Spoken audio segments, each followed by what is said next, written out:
Hello viewers, Super GT here. Welcome back to another Gran Turismo Sport video. So here we are then on the grid. You can see me there, of course, in 6th place, natural habitat of course. And we're racing the Red Bull X2014 Junior car. There it is. Beautiful looking machine with plenty of rear downforce. Just check out that double rear wing on the back of the car. Well, of course it's on the back because it's the rear wing.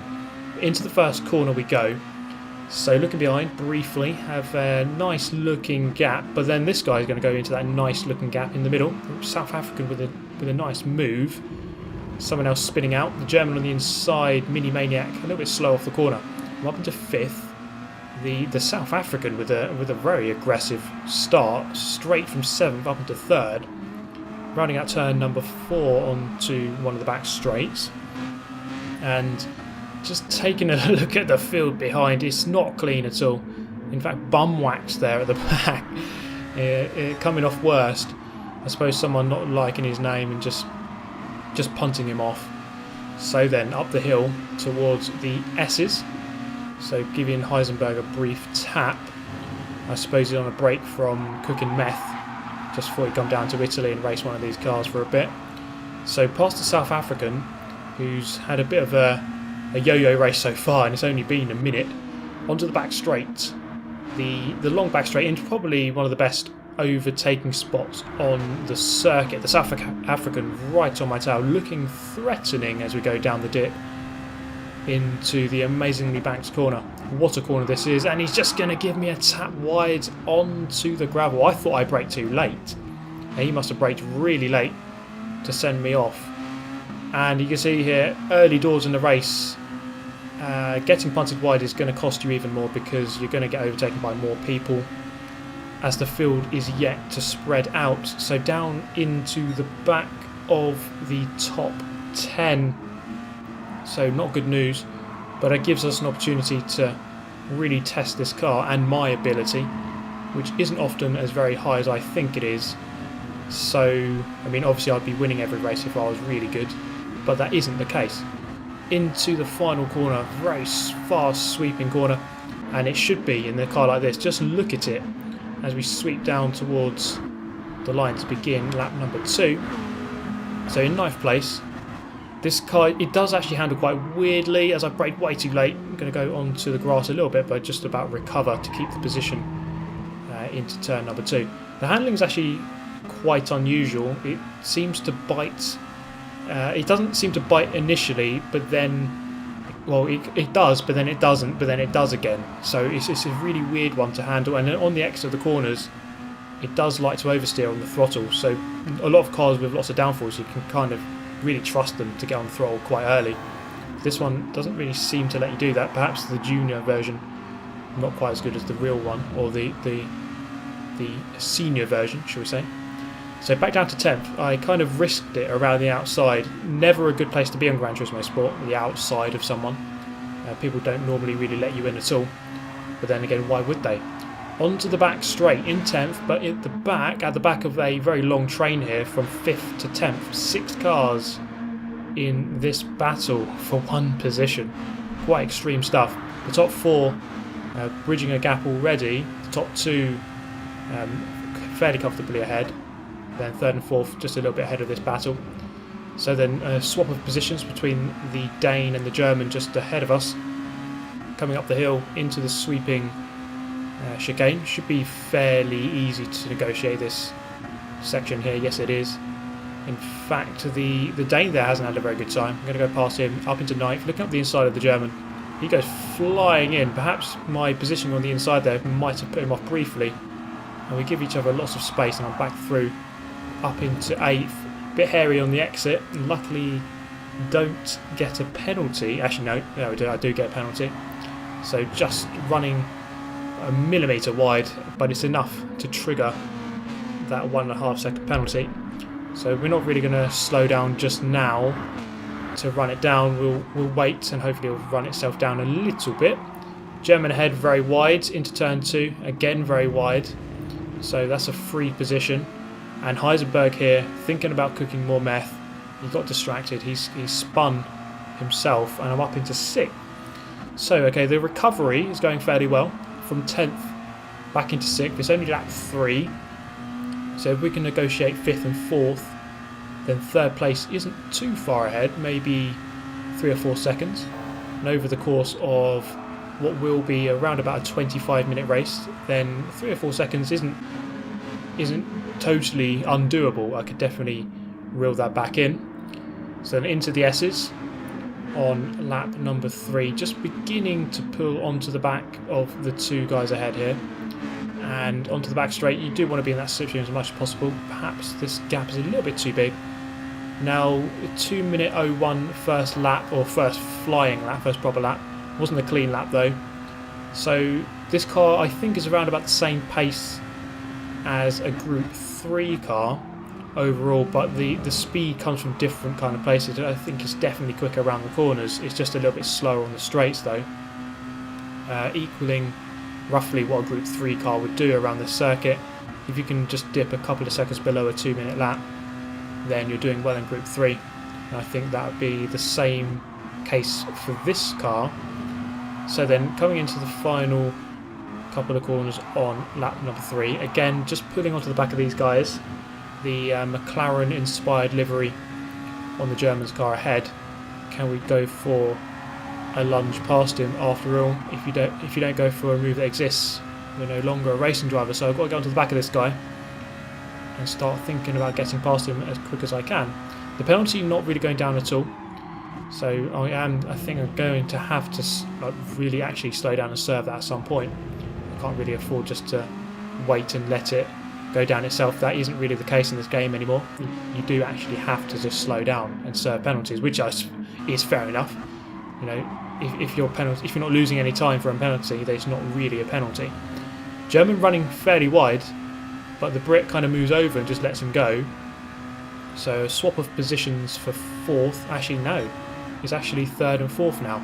So I'm not actually quite keeping track of what went on there, but I'm now up a position.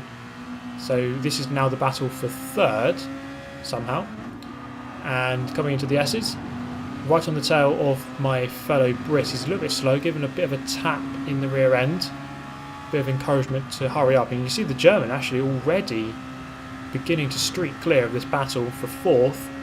So he's going to look to bridge the gap to the South African in 2nd. Actually, I can see why I'm now in 5th, because there was a Croatian in the lead, but he is now just disappeared off of the top 8 leaderboard on the left hand side. So up the hill, there goes Ayrton Senna, there goes my fellow Brit, and there goes myself just after. So a fairly close battle. The gap behind seems to be growing. Now this is a thing that always seems to appear, is people battling far too much and losing a lot of time. So sometimes it's better just to tuck in behind someone and go, okay, look, just go, don't defend, we'll lose time if you start defending. And actually we're losing even more time here, so I kind of went for a move that didn't really come off at all. And you can see now just how far that German has managed to increase his gap. So not a good lap really. Perhaps could have or should have made an earlier move. A bit of a tap in the rear end, and we're just going to tuck in behind once again, not really make the most of that kind of tap to make him go a little bit wide. So still in 5th. Beautiful setting here at Maggiore. And again, I've said it so many times, but Gran Turismo really does come up with some amazing fictional circuits, and Maggiore I think is one of my favourites in this game, making certainly no exception to that rule. Into turn number 5, a very difficult corner to get right. Yes, you're kind of braking while turning and accelerating while turning on the exit. It's a very long, awkward corner, and just looking ahead, skimming ahead into the race, a bit of contact on that pass, but I think that was borderline clean. The South African has had some sort of moment, and he's going to lose a couple of seconds. He's down into 3rd, so the German now ahead of him. The German really making some good progress. Seemed to be very patient early on, but now perhaps he can try to streak forwards and catch up with the Spaniard. Into the amazingly banked corner once again. This seemed to be my really weak corner. You see how deep the other Brit went in, but he still managed to just get such amazing speed throughout the corner. And I suppose this is something I need to learn with a different kind of car. It's not a car I've really driven very much at all, so you do have to get to grips with what you can do with it. Can you push? Can you accelerate a lot through mid-corner? And it seems like you can. I suppose the downforce should really help you. And sometimes it's almost better to accelerate. It's better to go quicker. The quicker you go, the more it'll grip. So you do have to be very brave in that respect. So coming through the final corner, you see there I went in flying through, and the car just hunkered down and really did actually just go flying through there. Basically, it's quite simple as that. I briefly went up into third. I'm not really sure what happened there. Perhaps a lag spike, but I'm actually really in fourth, trying to get on terms with the South African, who showed us kindly towards the gravel trap on the exit of the banked corner, just going slightly defensive against the Brit to make him think twice about a move into turn 4, and he thinks better of it. I stay in fourth, but now looking forwards to try to keep up with the South African into turn number 5. How do we go about negotiating this one? This time a little bit wide and not really maximising my line through there. The German now actually on the back of the Spaniard. Now I think the Spaniard has such a commanding lead that he could afford to go into the pit lane and get some fresh rubber. So I think he's done that. That's why that gap has come down. So it might look like a worrying moment for the Spaniard, but he's actually got fresh rubber. He should be okay from here to the end of the race. And I've just gone through into the podium paying position. Is he going to show me wide once again into that gravel trap? I'm actually gaining now on that battle for the top 2. He's going to lunge up the inside, and once again he seems to get an amazing amount of grip compared to my car, so I'm clearly doing something wrong through that corner. And now only 4 seconds off of the leading battle, or 4 seconds off of the lead. I'm actually going to go down into 5th, so briefly up into 3rd, but now immediately back down to 5th. So a topsy-turvy lap to say the least. Gaining positions, losing positions, but ultimately here in 5th place as we come down towards the final corner. Can I make a repeat move of what I did on the last lap?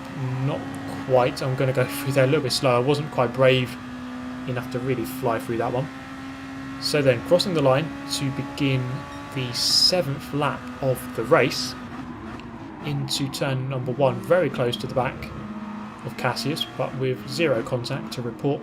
The penalty has gone down a very small amount, just about 2 tenths, but at this rate it isn't going to be enough. I am going to have to consider that still. So the penalties definitely different in the game. So after some of the recent updates, they were very, very bad, but they do seem to have stabilised now. I do think they're not as bad as what they were. I think it was after 1.13, but now they seem to be okay. And the fact that you have to stop to actually serve them is more than okay. That's a good thing. So both these guys going to make a massive mistake on the exit of turn 5. So that corner, the difficult corner, catching both of them out through the S's, I'm going to take quite an unusual line. And this is what I was saying about the handling. It kind of digs in, then it doesn't, then it does. So it kind of catches you out mid-turn. And that almost put me onto the back foot. But you see that they're battling. This is exactly what I need. When I'm in 3rd place, what I don't want is one of them, or I don't need 4th place right on my tail. All I need is 4th and 5th just to start battling. He's going to go for that move, and very close to making contact through the apex. But that is good to see. As I come up the hill, they're both side by side. I need more of this. I need them to both keep battling, both keep fighting and losing even more time to each other, which is only going to help me to get away. So the best thing they can do from their point of view is to start working together. And he's actually going to make a very big mistake. That Cassius really not getting to grips with that corner. Excuse the pun, but he really has made too many mistakes with that corner during this race. Into the final turn, I'm now 1.3 seconds ahead. I'm going to go flying in, make the most of that corner, make the most of the downforce as we're going to cross the line. 1.4 seconds ahead. So that gap is a little bit bigger than it has been throughout lap number 7. Let's see if we can go about extending that gap at the beginning of lap 8, taking turns 1 and 2 pretty much perfectly. Still hovering around about 1.3 though, so the South African, he's got some speed and he's keeping up with me. So through turn number 4, This can be a crucial corner. It's very easy to drive wide on that one.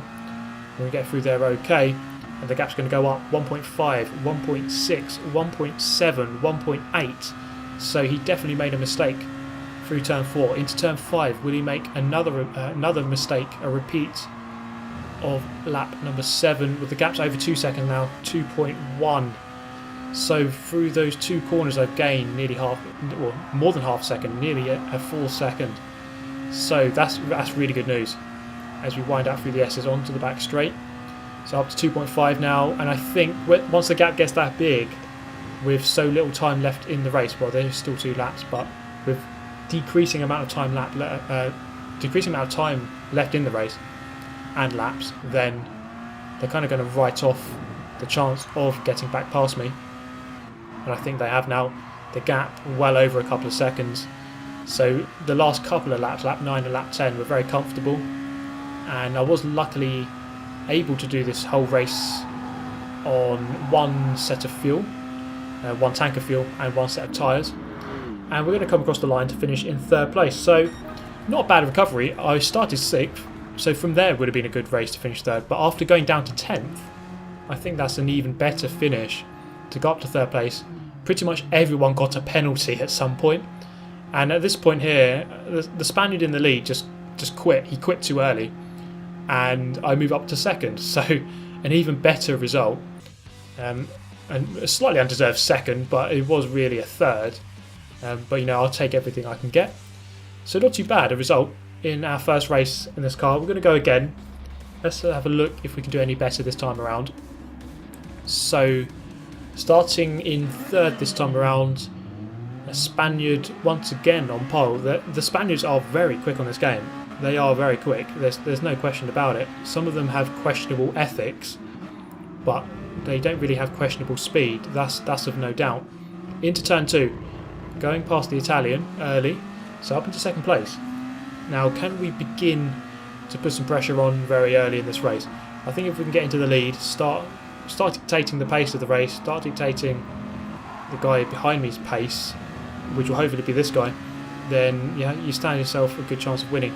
So tucking into that slipstream, normally I would think twice about going for a move and just be patient and wait for a bit later on, but I'm going to go for it. Problem with that inside line is that you're going to get a poor run on the exit. That seems to exactly happened, and back down to 2nd. But still, right on his tail, so perhaps no different than if I just stayed behind him, but it's always worth the try. It makes it more exciting, I suppose, and it's always good to practice your overtakes. Now onto the back straight, so he's had a very good run through the S's onto the back straight. Might as well tuck into that slipstream the best I can. He isn't going to try to break the toe, and I'm just going to make the most of the slipstream actually is there. Slightly going defensive into the turn, I think, just to break the toe more than anything. So then through there, really not take the best line at all. The car just snapping away on the apex, so losing a vital couple of attempts as we got up the hill. And you can see the gap there opening up to around about a 2nd now. The gap to 3rd place, about 2 seconds, so that really has opened up very quickly. Presumably they're fighting back there. The guy who started 2nd, the Italian, now down to 5th, so he hasn't had a very good time at all. So they're winding out through the 2nd to last turn into the last turn.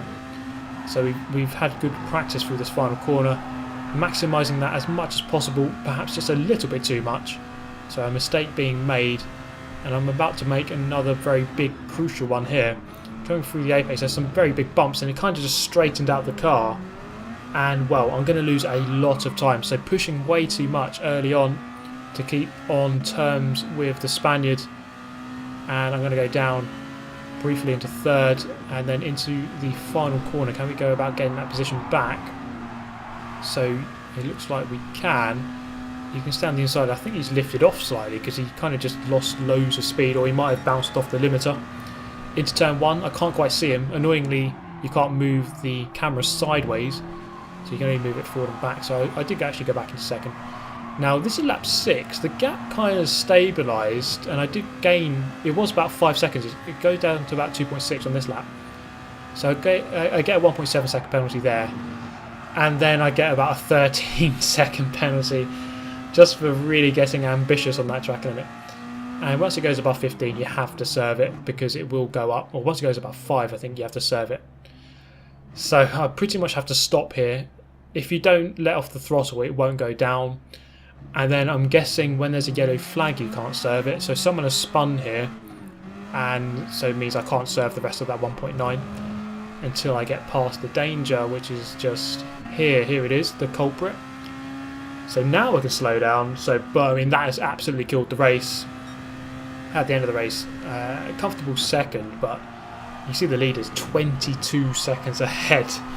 So that penalty really just killed me. So I suppose that's the result of just pushing way too much. And it's a weird one because the last race and this race, I'm going to finish second both times, but both were very different races.